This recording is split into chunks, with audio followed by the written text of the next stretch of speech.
Buenas tardes, mi amigos. All right. A lot of people wonder why I have been involved now with energy systems and trying to bring out the new energy systems for a new civilization on this planet. And many people don't see the connection between extraterrestrial intelligence, the Disclosure Project, and the OrionProject.org. And I want to just take a moment to make those connections.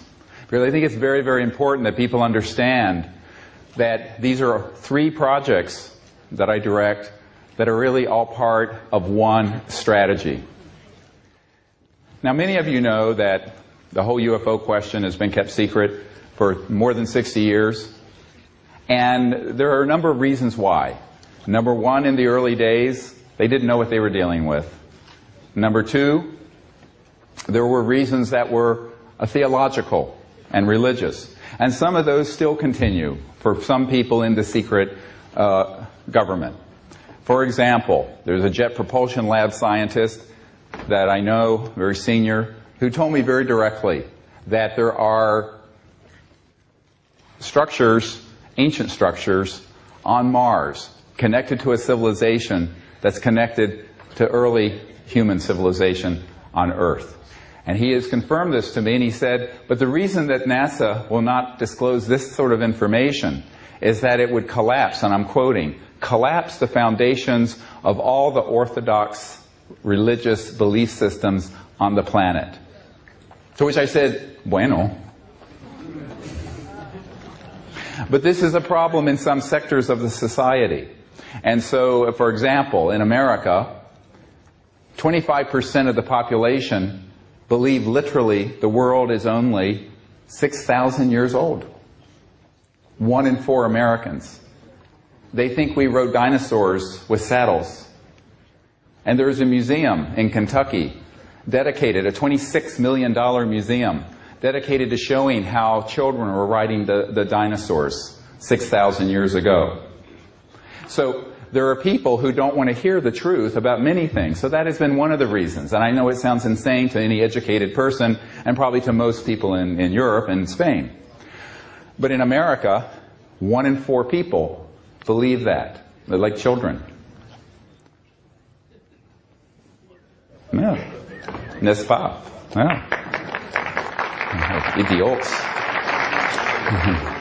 You know, like Sarah Palin and people like that. So,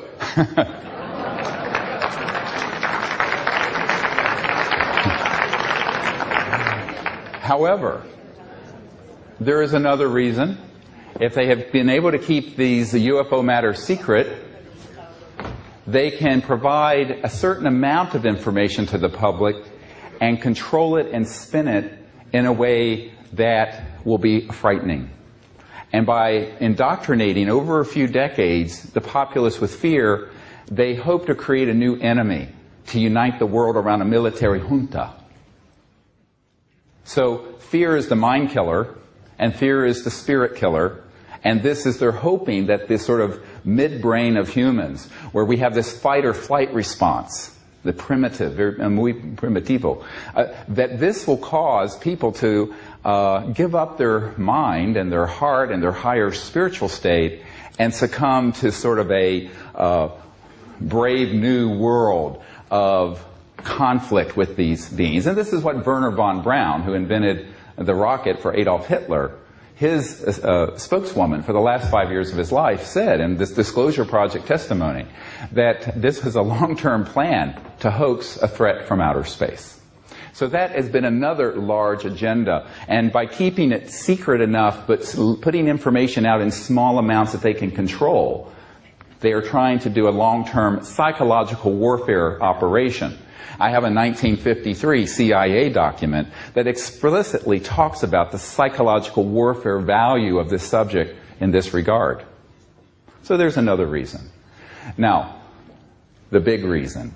In 2009, from I would say, 60s until now, the big reason is because if we announce to the world that there are these things that I was showing earlier, flying around, that can be hovering, and then go 20,000 kilometers an hour instantly and make right-hand turns and disappear and reappear 40 miles away. Any scientist with an IQ greater than mud, dirt, is going to say, how are these things doing this? And when that question is asked, it shall be answered. And when it is answered, it means that the energy, propulsion, transportation, all of these technologies will be known. You cannot have a disclosure on the subject that we're being visited and that they've gone through interstellar space at multiples of the speed of light without opening up this other question of how. And since it's been studied, and it can be proven to be studied in reverse engineering programs for at least 60 years, probably longer, that information will come out almost immediately. And when that comes out, guess what? It's a wonderful day for humanity, the 99.999% of us that do not own an oil field or an energy company or a power station. However, remember this little number. There are about, depending on the price of commodities, 400 trillion euros in derivatives, assets and commodities that are traded based on proven oil reserves, coal reserves, natural gas reserves. 400 trillion euros. This is a lot of chump change. This is a lot of walking around money for somebody, yeah.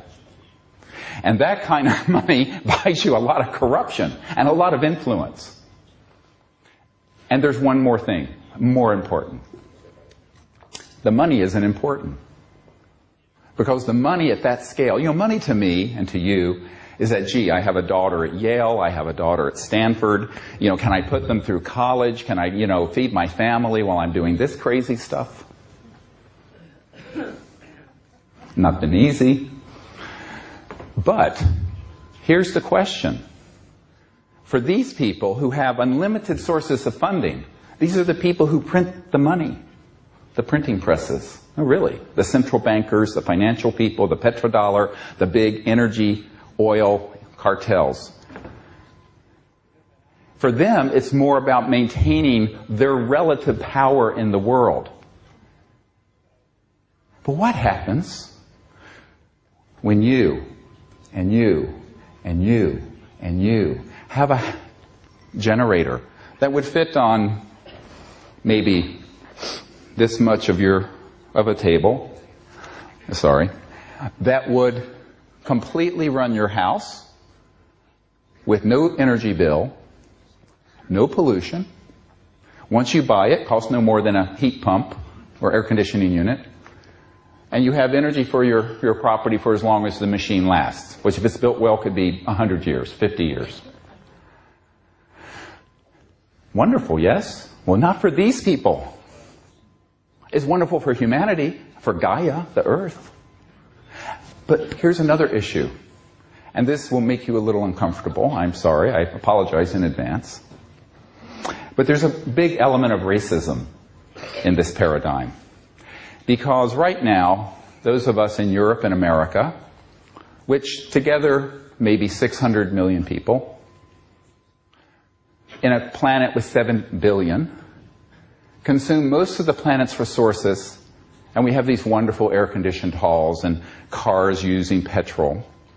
But guess what? Now India and China, with 2.5 billion people, want to live like this. And so does Africa. And so does all of Asia and the islands. And why shouldn't they? And the impoverished areas of Central and South America. Why not? Here's the conundrum we're in. If all those people live like you and I do, using the current energy paradigm, long before we collapse the biosphere, we will be going to Mad Max under the Thunderdome, fighting and killing each other for the last barrel of oil. And so the economic system is set up to ensure 80% of the world is in poverty. And this is a crime not only against the earth we are killing, but humanity.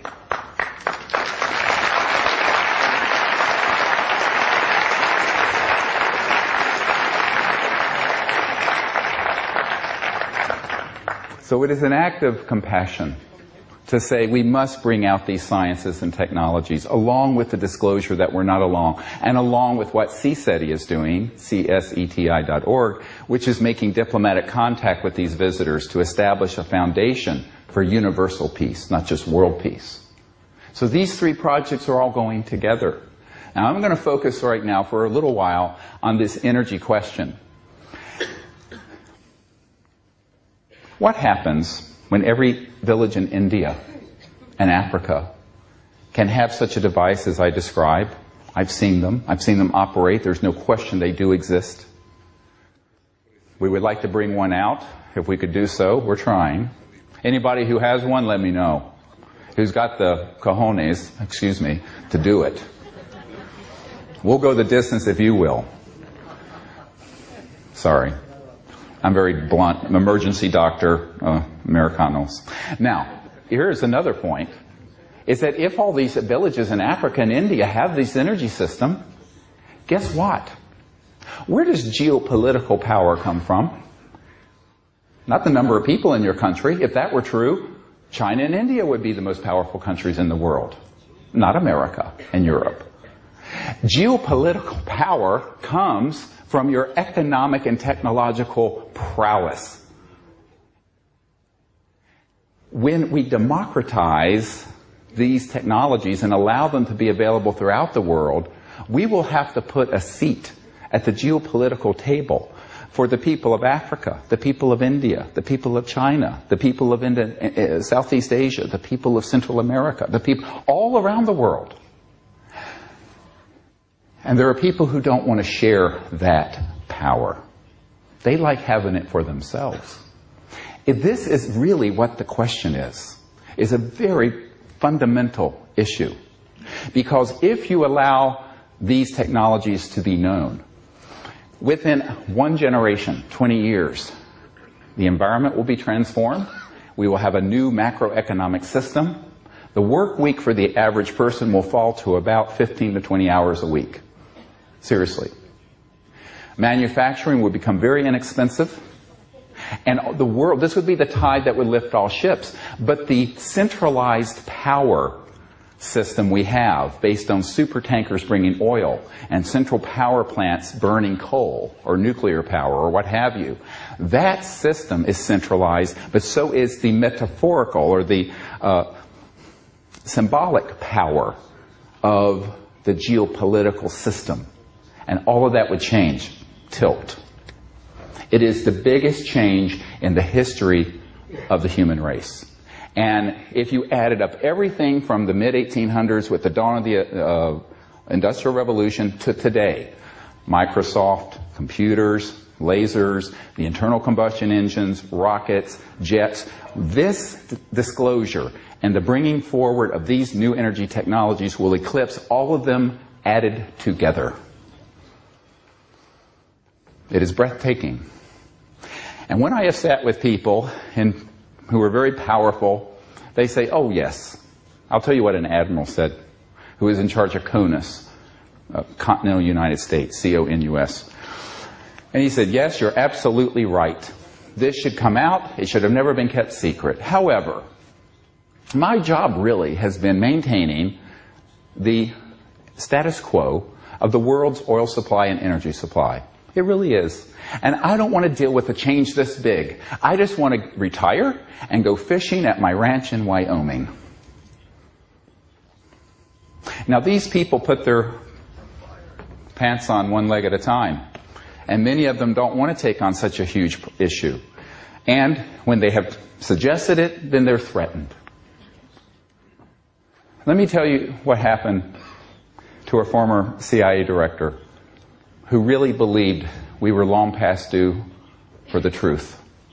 The truth. This is the subtitle of the conference here.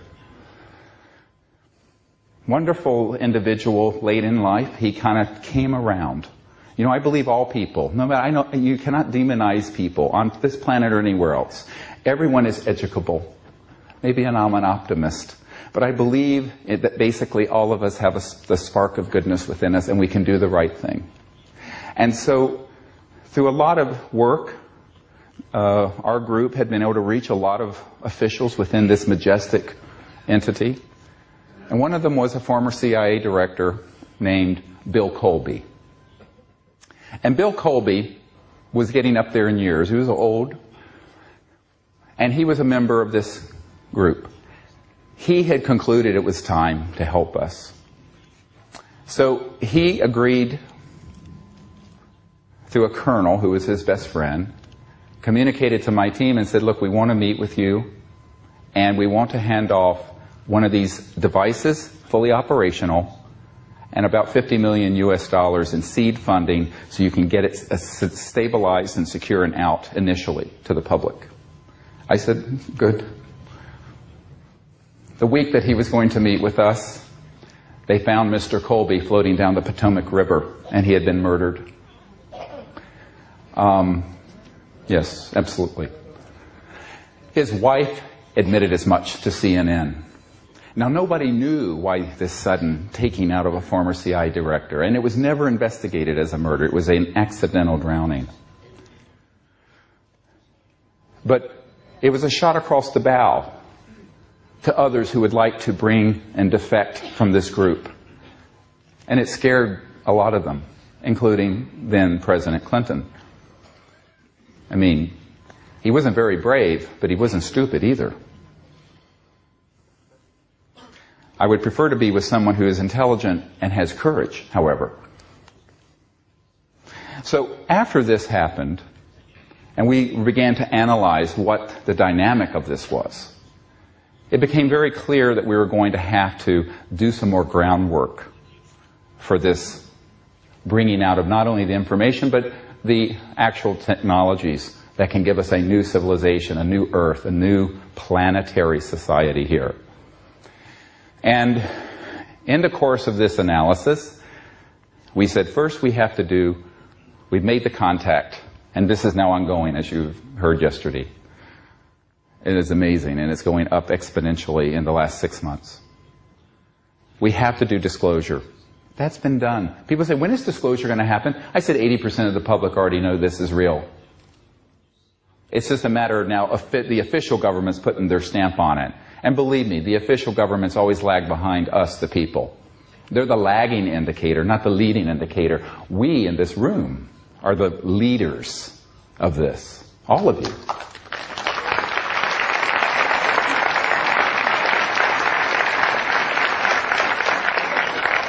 And so then I said, well, we have to also lay the foundation for bringing out these new technologies.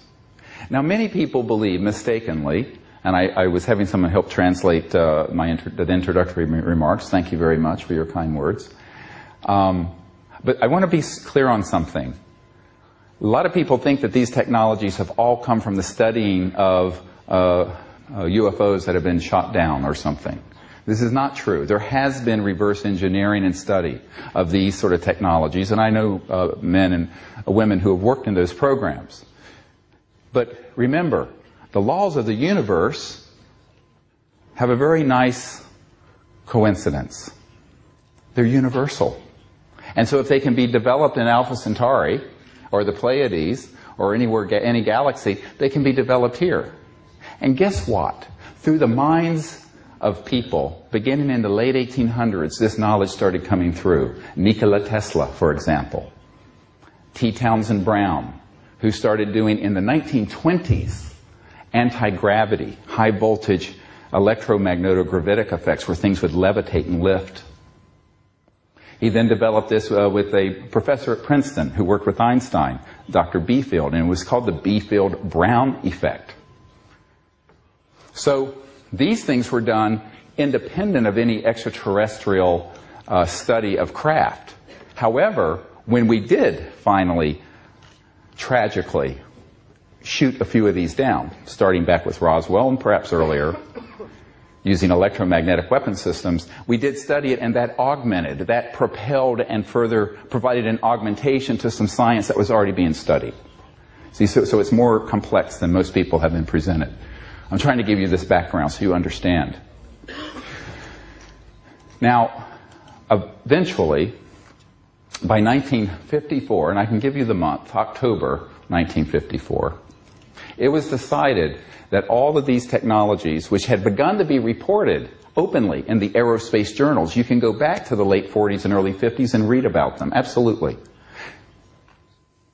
They're there. You can find them. But by October 1954, this secret government, this cabal that had hijacked this whole issue out from underneath the president, out from underneath other world governments, and became an entity unto itself, decided, we're slamming the lid on this, and this is not going to be printed, talked about, discussed anywhere, top secret, black, deep black. That was October 1954. So I was not yet a twinkle in my father's eye when all of this went black. But I tell people that the tragedy here is that since before I was born, and now I'm a grandfather, we have not needed oil, gas, coal, or jet engines, rockets, or surface roads between cities. Think how many billions of dollars, hundreds of billions of dollars are spent on roadways and how much destruction to the environment. We haven't needed those since Eisenhower launched the Eisenhower interstate system in America that's now crisscrossed with these superhighways spanning the whole continent. Now imagine what a civilization from another star system might think, seeing such galactic stupidity. Oy. Ultimately, that is the problem we're trying to correct. It is 50, 60 years of unbelievable corruption and misguided policy that has become entrenched. But doing so now is much more difficult than it would have been in 1902.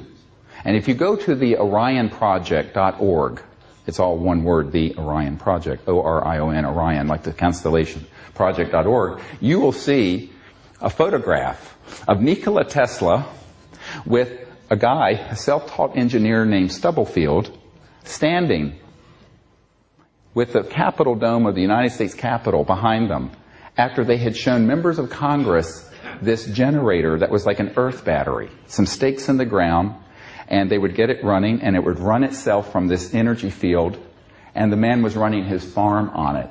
1902. So let me go back. We haven't needed oil and gas, nuclear power didn't exist then, since 1902. Now, you talk about a crime against humanity and the earth. This is the big one, a huge one. And it's all about corruption of power. And it's time for the people, all of us, to stand up and say, okay, enough of this stupidity. We're better and wiser than this. Let's unite together and bring out these new sciences.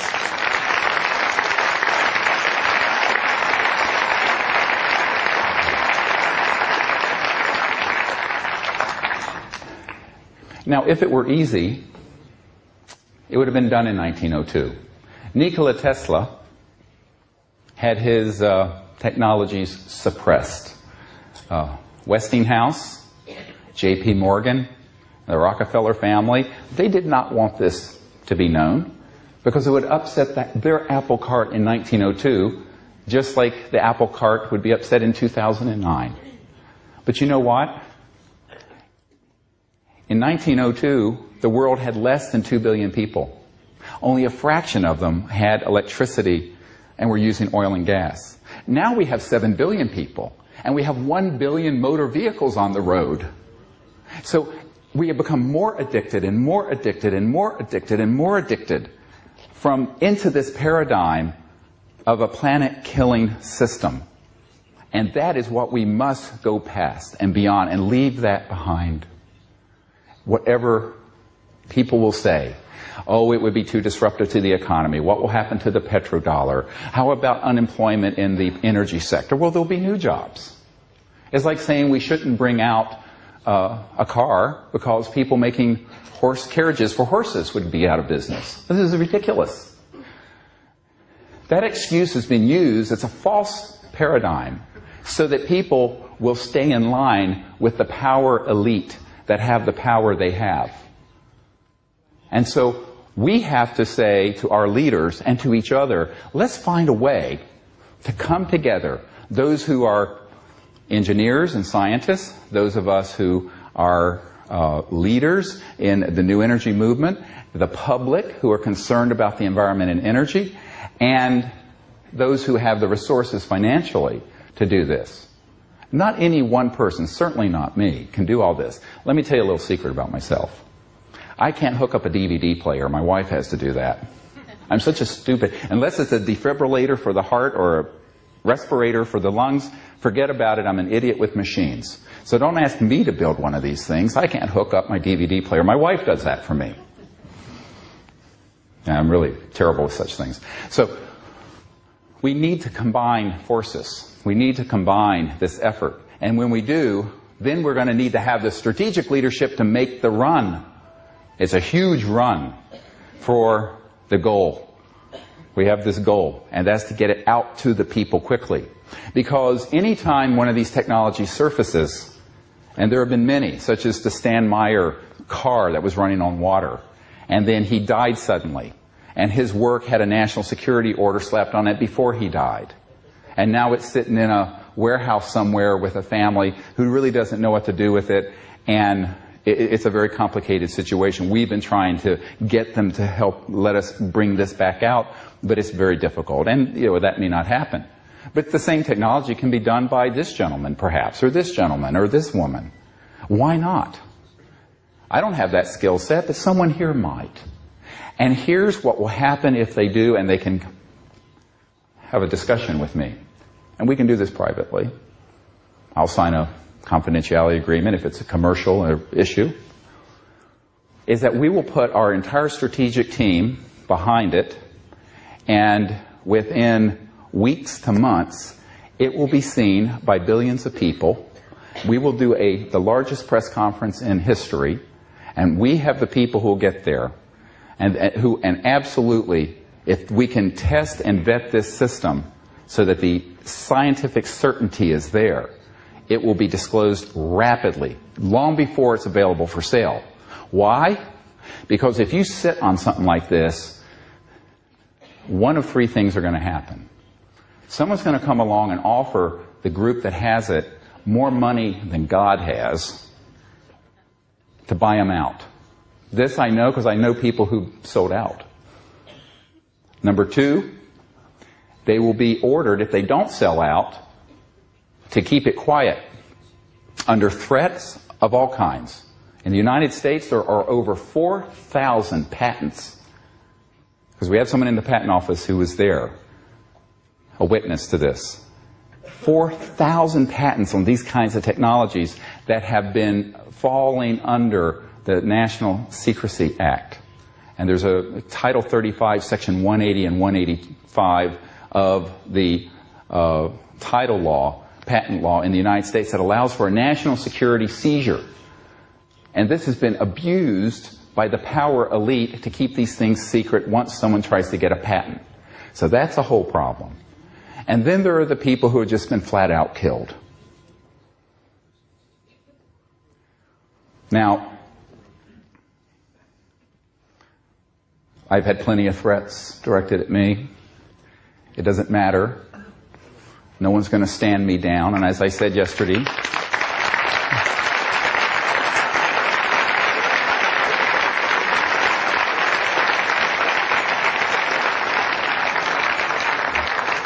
if I have to be taken out feet first in a coffin, then I give myself to God. So be it. This is it.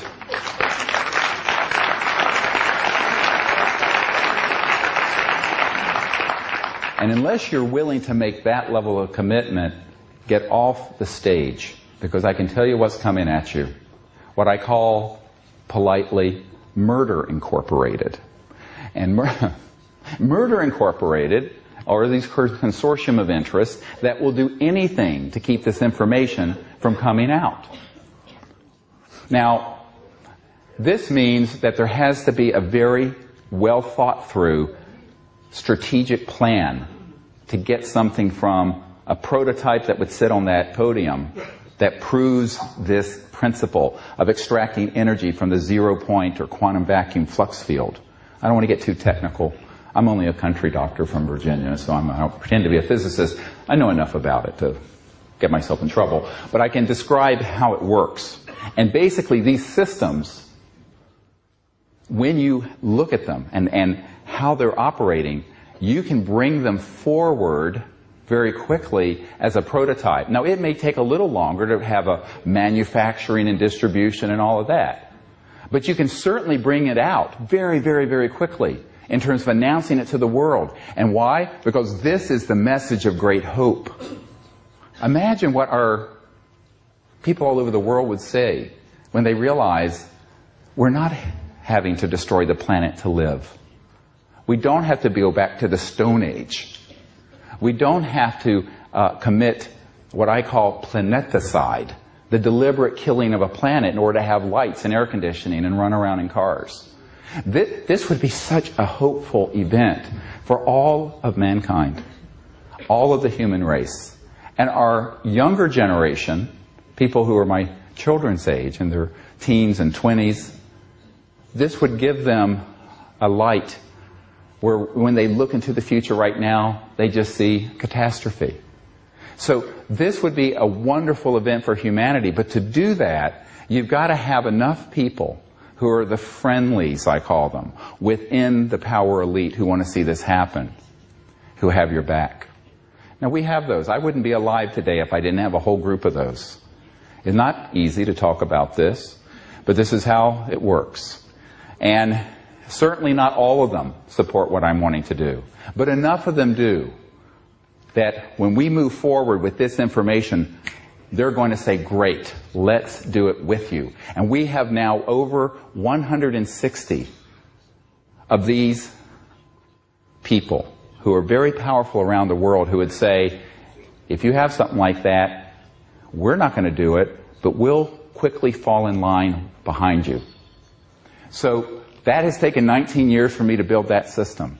And there's a whole 39-page strategic plan that we have where every line on every sheet of paper is a major strategic action point.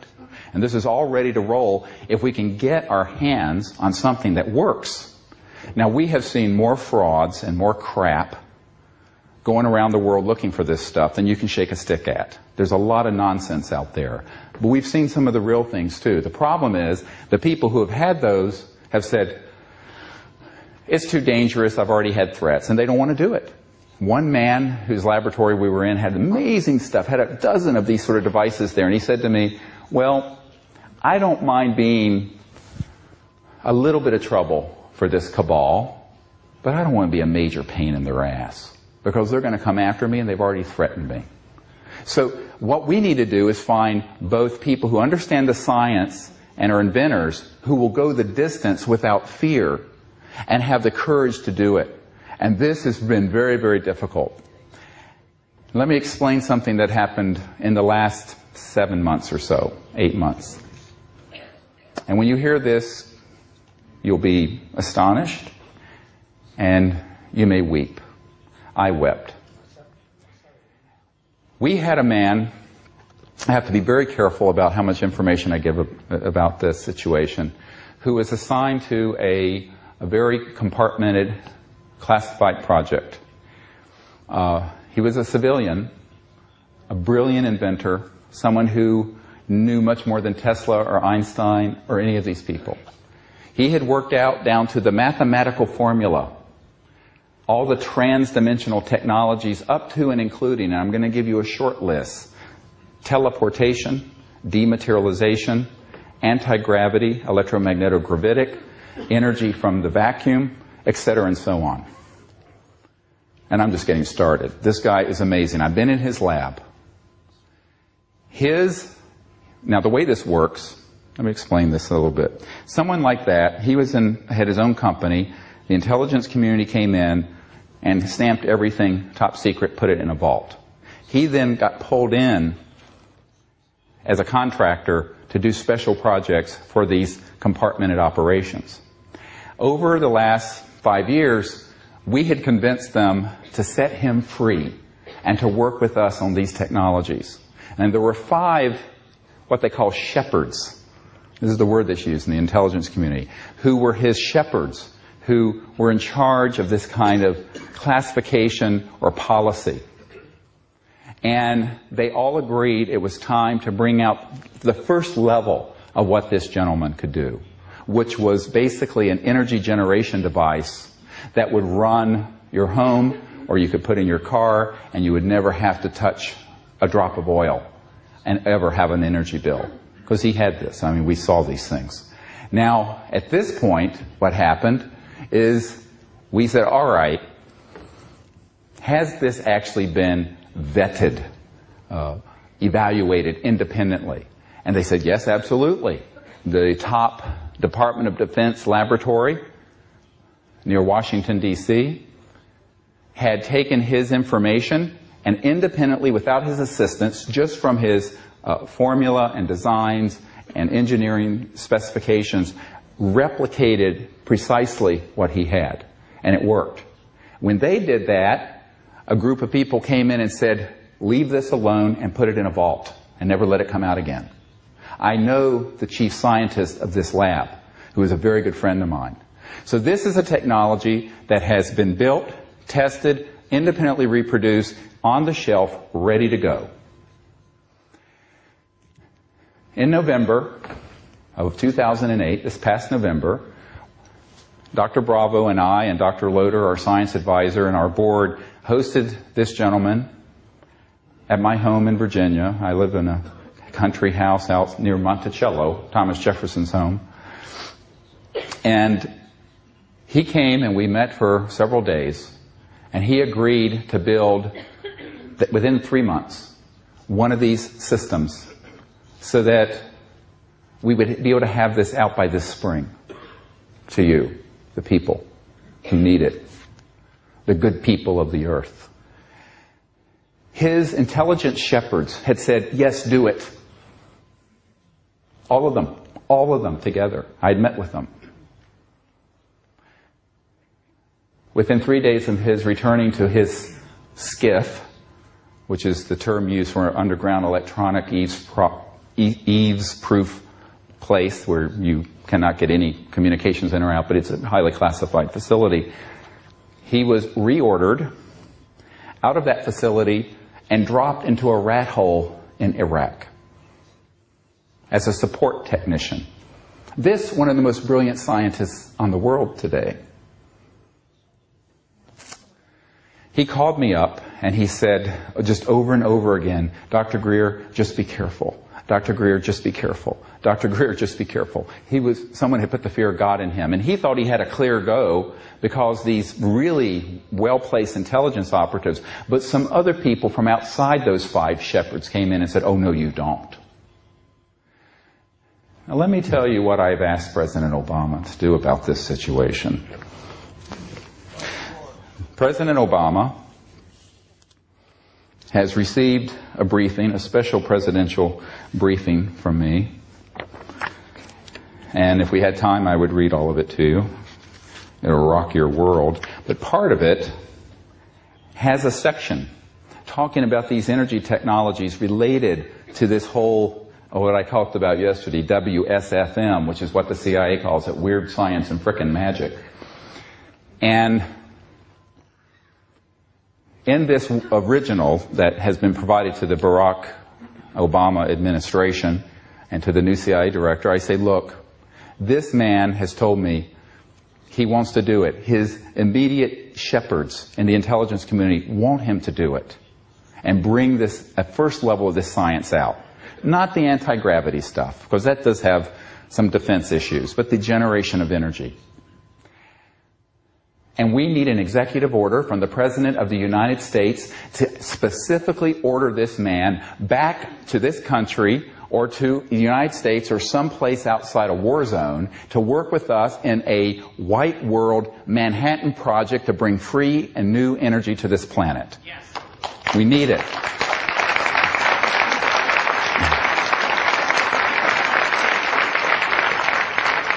And here is what I would like each of you to do. Rather than us all being passive and saying, oh my God, what can I do? There are all these characters out there. We need your help. Go to the orionproject.org and let President Obama know that you have learned of this and that there is a man that Dr. Greer knows very well. I have his home address, his phone number, his curriculum vitae and resume, and know everything about him. And that this would be the new energy economy Barack Obama promised us. And we have an automatic fax system set up, ready to go from the orionproject.org, where you can fill out a letter and zap, send it right into the White House. All of you, the hundreds of you here, should do it tonight. And then tell all of your friends and all of your family and all your coworkers to do it. And flood the White House email and fax system with this request. Please do it for us.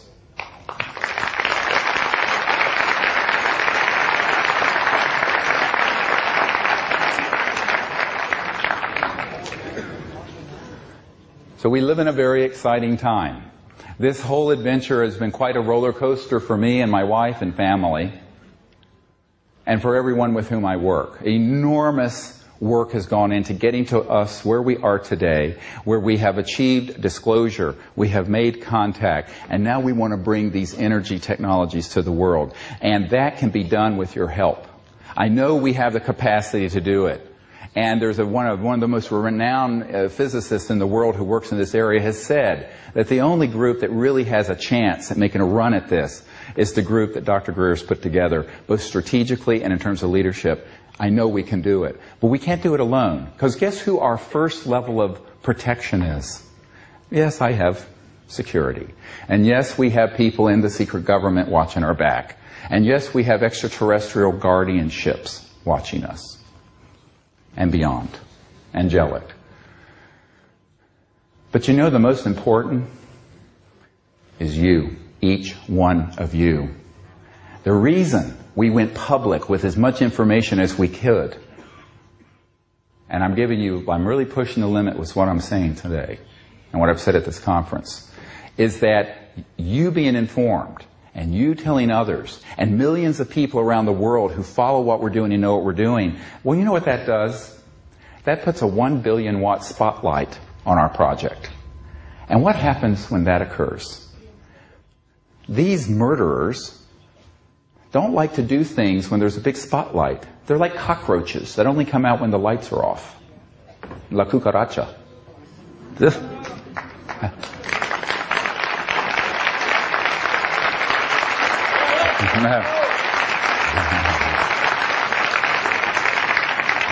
So the light of truth and the light of disclosure and the light of everyone knowing about this and being aware of it has been our first line of protection. And for that I thank you, and I thank Pepon, and I thank the organizers of this conference.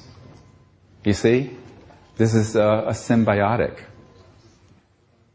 Now, much of what I have to do, obviously, has been behind the scenes, and I've been criticized for that. People say, how can you meet with these devils? I said, because they can be transformed also.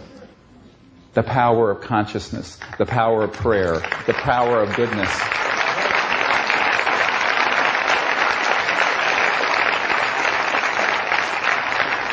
Can you imagine that today, 70% of this cabal would like to see this done? Now, the 30% that are the most violent and ruthless have intimidated them, just like when they killed CIA Director Colby, who was trying to help us. But here's the point.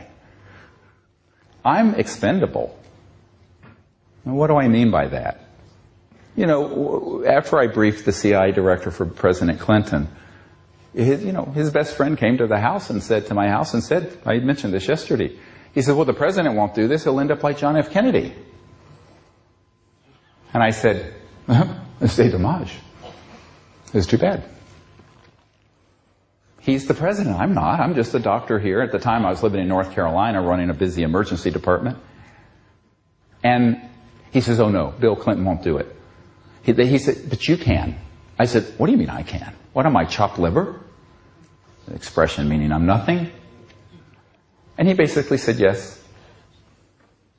You see, because I'm a nobody, And because I'm not important, and because I'm expendable, and because we are common people, we can do it. They can't. Here's the irony. We're free. They're not. And God help us, we need to step into that power and make this change happen.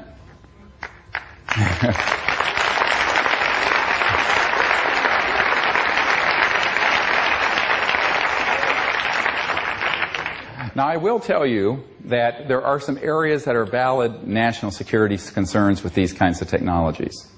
The electromagnetogravitic systems that would allow you to go from here to, well, let's say Afghanistan and back in 3 or 4 minutes.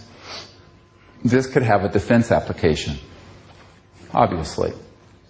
However, there are other configurations of the technologies that would allow us to just bring out the energy generation component initially. And I see this as a multi-phased process, although we're running out of time to phase it in. It should have started to be phased in 1902. If the world had evolved to where it could have been, by 1955, we would have not had surface roads. It would have been like the Jetsons, where we're floating along. Absolutely. They were fully operational by then. I have photographs from the late 50s and early 60s of what are called alien reproduction vehicles. Although it's a bit of a misnomer, because they weren't all from studying the ET craft. Some of this was coming along before we began to study the ET craft. And these vehicles were fully operational by then. The irony is that, as Bob Dean pointed out, there are 2 space programs. The space program we know about and the space program that's secret. Absolutely. Now, my uncle worked in the space program we know about, because he worked on the lunar module. But you hear things, you learn things when you're at that level of aerospace engineering at Northrop Grumman. But I think that the critical point here is that a lot of people say, let's let everything out all at once. And I tell you, I can only do so much. I'm not as young as I used to be. And the other point is, I think we need to walk straight, perhaps before we levitate. I would be happy just to be able to run this building without fossil fuels, wouldn't you? Let's do that as a starting point. That we can do this year and next if we get moving. Absolutely, it can be done. And so what I am asking you to do is help us identify, number 1, the people in society and in your own circle who are supportive of new energy research.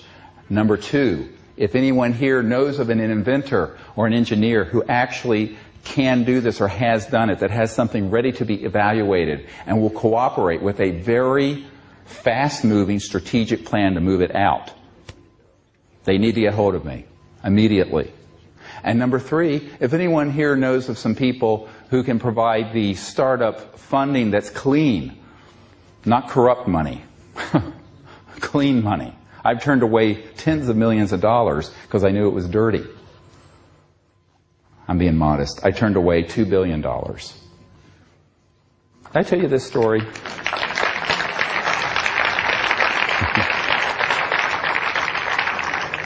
I can tell you money means nothing to me. Back when I first got involved with this, the head of Army intelligence approached me. And he wanted me to fold my operation into his. And he offered me a $2 billion fund for my personal use if I would do so. And I said, no thank you, I'd rather be independent. And he was not happy.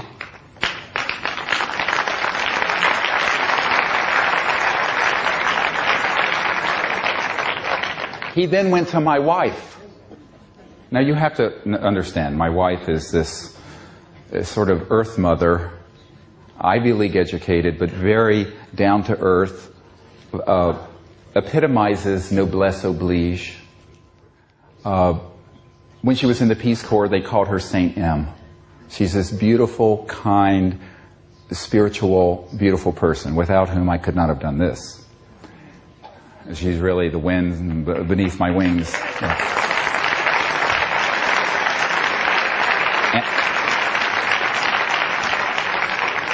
And in 4 weeks, we celebrate our 30th anniversary. So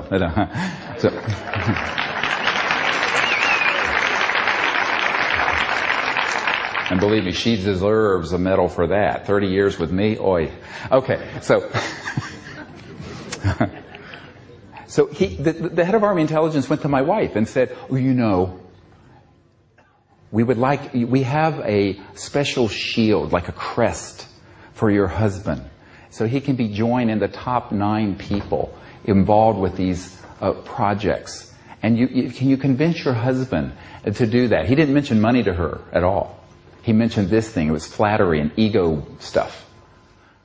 And she came to me and she was very sweet. She says, oh, he was so nice and he had such wonderful things to say about you and they so much want... I said, Emily, you know, he's a devil with forked tongue. I said, no way, Jose, ain't gonna happen. And she said, oh, okay. Later I had other offers. And so that was in 1992. So for 17 years I have been offered up to multiple billions of dollars. I have had my life threatened and my best friend murdered. And I have been reviled and ridiculed and everything done to me. Up until just before coming here, horrible death threats and people staking out my house. And you know what? I am only redoubling my effort. Screw these people.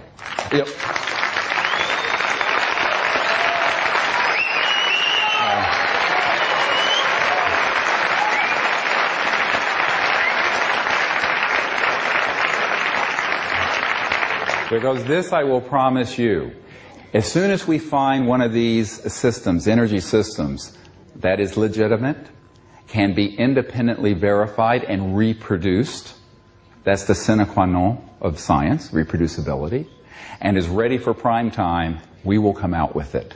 And no amount of money, no amount of threats, nothing will deter us from doing that. And if they give me a national security order to stand down, I will go on CNN and the BBC and your Spanish network and I will tear it up in front of 1 billion people live and say, screw them.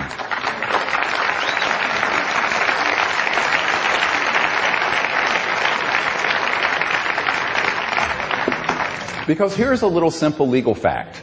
And those of you who, I'm getting riled up here, sorry. This is how I am, very passionate. I'm nice until I'm not nice, and then it's kind of hell on wheels. But these people are the rogues. Not us. We're not the rogues.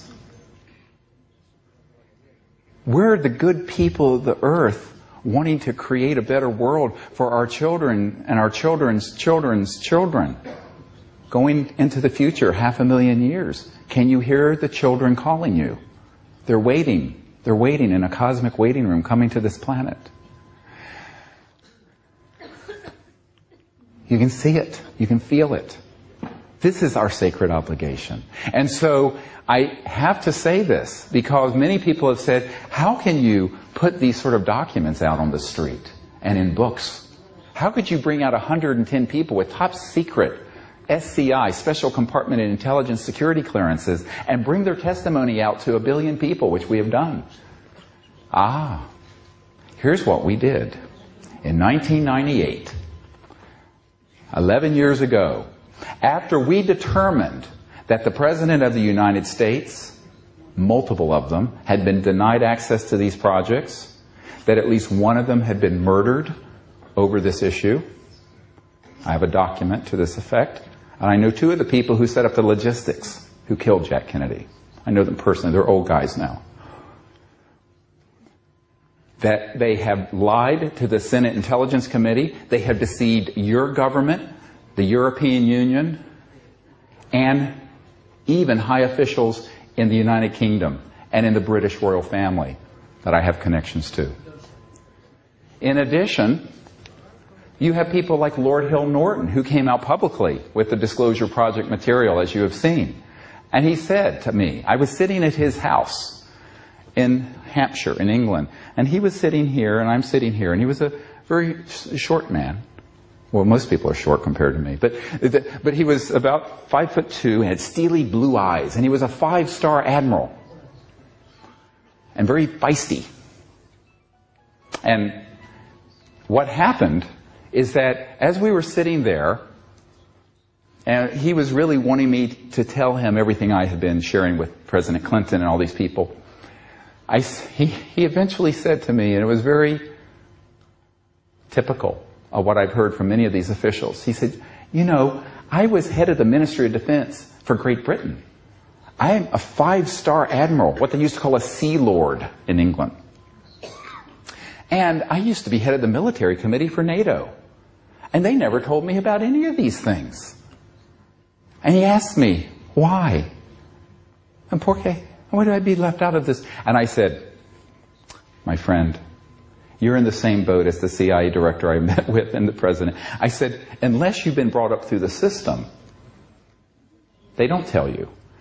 So it doesn't matter what your rank is or position. It's whether you came up through the system and they tested you for whether you will go with the agenda of secrecy and destruction and warfare. And then they will put you any information you want.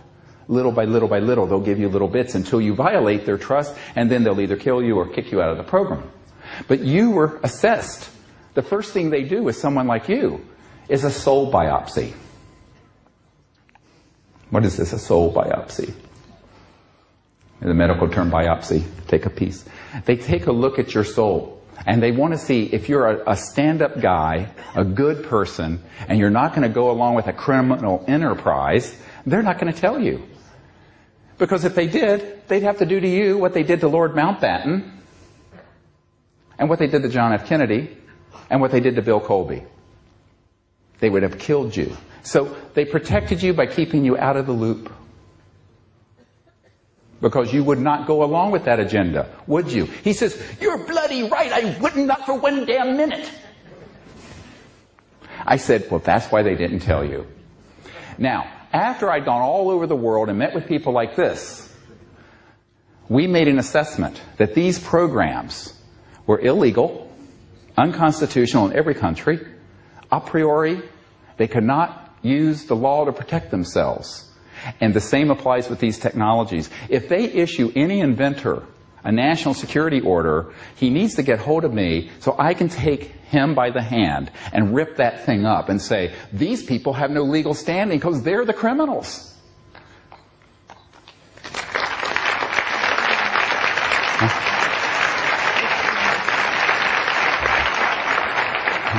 Now, this is basic constitutional law and basic law. You can't break the law and have a criminal enterprise and then say, oh, I'm going to use the law to protect myself and to hide things. They cannot have it both ways. And therefore, we're on the side of the angels. We're on the side of the law. And so we should go forward with that certainty, not thinking that it's easy, not thinking that it is without risk. Is anything wonderful and great done on this planet without some risk and some effort? This is Earth, not Harania Loka or some astral heaven. This is the, it takes work to do this. But I will tell you this. This is the pearl of great price. This is what you don't throw back into the sea. This knowledge that you have received this weekend at this conference is knowledge about really a sacred responsibility, a call to action, a call to do something about this. Not only peaceful contact with interstellar visitors and disclosure, but seeing that we lay the foundation for these technologies to come out to be used for peaceful energy generation, to save our planet from the abyss it is going into, and to alleviate the suffering of the planet. Because for most of the people on the planet today, 1/3 of the planet's population lives on less than $2 a day. It's already a cataclysm. It's already terrible. And if we have any compassion for those people, we will say we will make an effort for them, for all the children of the earth. Because it is only when there is justice and only when there is a certain decent standard of living that we can become a civilized society living in peace. We cannot have peace where 80% of the population is in poverty, where there are 200 or 300 families and corporations that have half of the world's net worth and wealth. This is not a sustainable situation. So there are 1,000 reasons to do this that are all good reasons. And the only reason not to our fears, our timidity, our weakness. And this is the time where I'm telling you, we have to transcend that. We have to look across to that far horizon, that we're going to make it together. We're on this planet together, Schoolhouse Earth, and we are going to make it through. The only question is how much difficulty, how much tumult, how much catastrophe. And this is totally dependent on what we do with our free will. This is the sphere of free will. The ETs are not going to land and make this happen for us. Then we would learn nothing. It's like trying to impose Jeffersonian democracy in Iraq. Silly. They're wanting us to do this so that we become a peaceful civilization, and then the cosmos will open wide its arms and embrace us. So we have these tasks before us: contact, disclosure, new energy. And the promise of all of these things is that as we pass through this journey over the coming months and few years, we will have laid the foundation for a civilization that will be here, unbroken, in peace, for 500,000 years. That's the era that has just opened.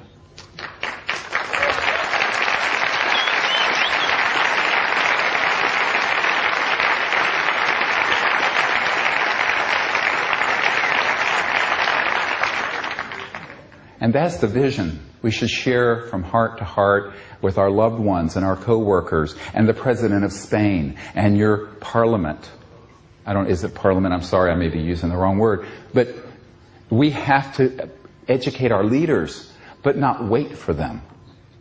Many people say, are you waiting? I say, no, I'm not waiting on anybody. Forget that. If I made any mistake during the run-up to the Disclosure Project, is that I gave the Clinton administration and the U.S. Congress too much time. I gave them 6 years. I'm giving Barack Obama less than a year. And I have announced to him, I'm going to say something here I have not said publicly. Get me in more trouble. Who cares? If within a...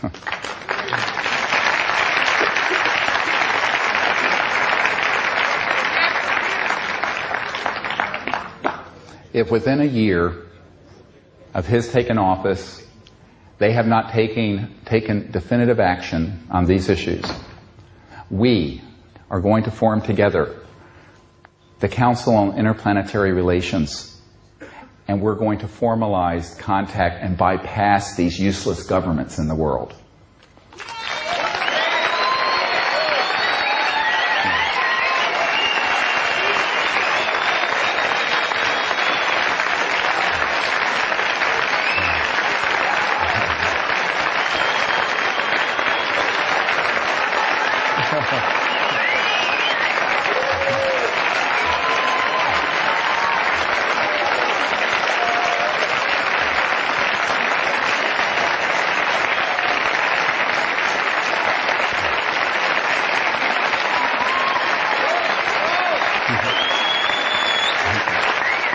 Thank you.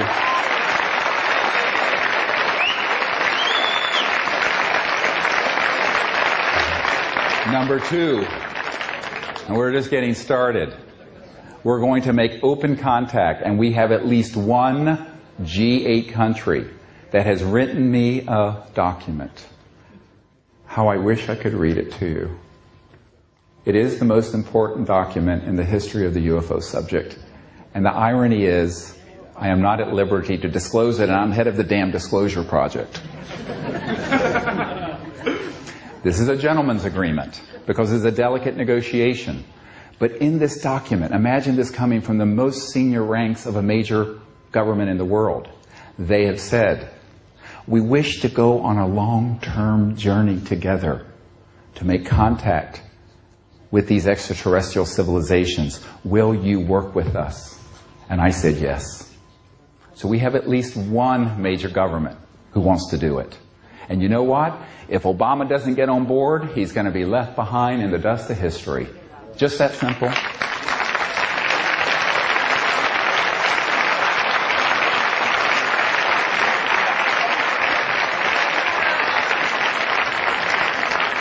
And number 3, we are going to persist in identifying these new energy technologies. And I have been told here in Spain, there may be 1 or 2 of these waiting to come forward. I hope what I've heard this week is true. I've had some wonderful meetings.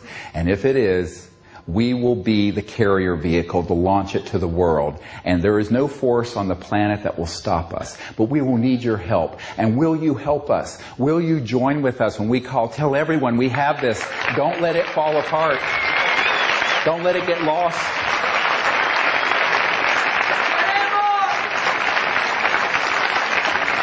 Because we stand on the edge of eternity. A time where this planet will become one of the great jewels in the diadem of the cosmos, a place of peace, a place of abundance, a place of enlightenment. And we, all of us, and our children that are coming behind us from the other side, we will become ambassadors in the future to other worlds that have come this way and are coming the way we have come. And so the cycle of life continues in the universe, and we are all part of that. Thank you for joining me. God bless you.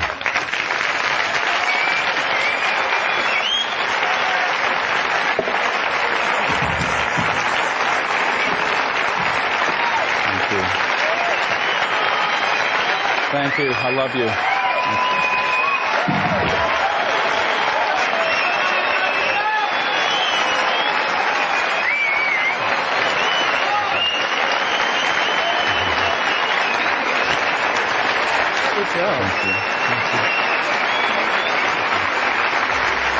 Thank you.